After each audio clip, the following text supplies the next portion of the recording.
Աննա Մկրտչյանը լքեց դալիճը, ես հարց էի ուզում տալ Աննա Մկրտչյանին, երբ 2024 թվականին իր հայրը որդու հետ, այս դեպքում իր եղբոր հետ, հայր եւ որդի ձեռքի բռնած գնում էին դատախազություն, որպեսզի ապօրինի ծագում ունեցող գույքի, բռնագանձման համակարգի ներդրման արդյունքում այնտեղ վարույթ կար, պիտի պատասխանեին հարցերի, արդյոք նույն կեցվածքով, այս նույն պահվածքով էին գնացել դատախազություն եւ պատասխանում հարցերին, թե գլուխները կախ պատասխանում էին մի շարք հարցերի։ Շատ կուզեի այս հարցի պատասխանը ստանալ։ Անցնելով առաջ, իհարկե չեմ կարող չխոսել Գյումրիում վերջին օրերին տեղի ունեցողի մասին։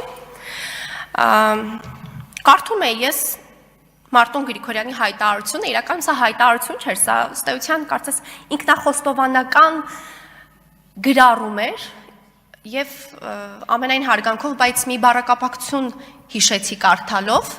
Մարտուն Գրիգորյանի ինքնախոստովանական գրառումը, անձի երկվություն բառակապակցությունն եկավ մտքիս, որովհետև այնինչ ըստ էության մենք ասում էինք Մարտուն Գրիգորյանին ամիսներ շարունակ, նա արտացոլել էր իր գրառման մեջ, ասում էր, ինչ է գրել, ասում է, այ ասողին լսող էր պետք։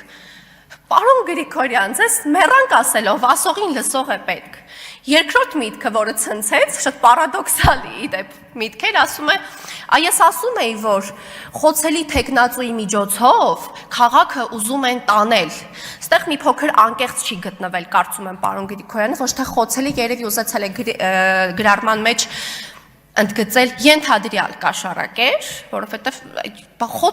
խոցելին դարձնում էիք քաղաքապետ, այս ինչ իրարամերժ գործողություններ եք անում, պարոն Գրիգորյան, իդեպ իսկապես երկրորդելով Տիկին Պալյանին, ուր է պարոն Գրիգորյանը, մշտապես կորցնում ենք պարոն Գրիգորյանին։ Սեյրան Օհանյանի հայտարարությունն էր շատ հետաքրքիր, ասում եմ, մենք սատարում ենք, ուշադրություն խնդրում եմ, հարգելի գործընկերներ, գյումրեցիների մեծամասնությանը, ովքեր իրենց ձայնը տվել են Վարդան Ղուկասյանին, ստեղ էլ մի տեսակ հիշողության կարծես պրոբլեմ ունենք, կամ թվային գիտելիքների, որովհետև ըստ էության ձայներ չեն տվել, մեծամասնության ձայներ չի ստացել Վարդան Ղուկասյանը եւ ինչ մնում է սատարողների Վարդան Ղուկասյանին, կարևոր բան եմ ես ուզում ասել, երեք Գյումրիի հրապարակում, Վարդանանց հրապարակում Վարդան Ղուկասյանին սատարում էին պետական հաստատությունների, ավարտում եմ, ղեկավարները, մանկապարտեզների աշխատանքային ժամին իրենց աշխատակազմի ներկայացուցիչների ձեռքը բռնած, ինչպես նաև քաղաքապետարանի աշխատողները, որոնց կեցվածքը, վարքագիծը պիտի ստանա, կարծում եմ, իրավական գնահատական պիտի ստանա,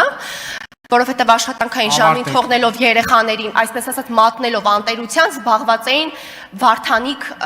աղաղակելով։ Շնորհակալություն։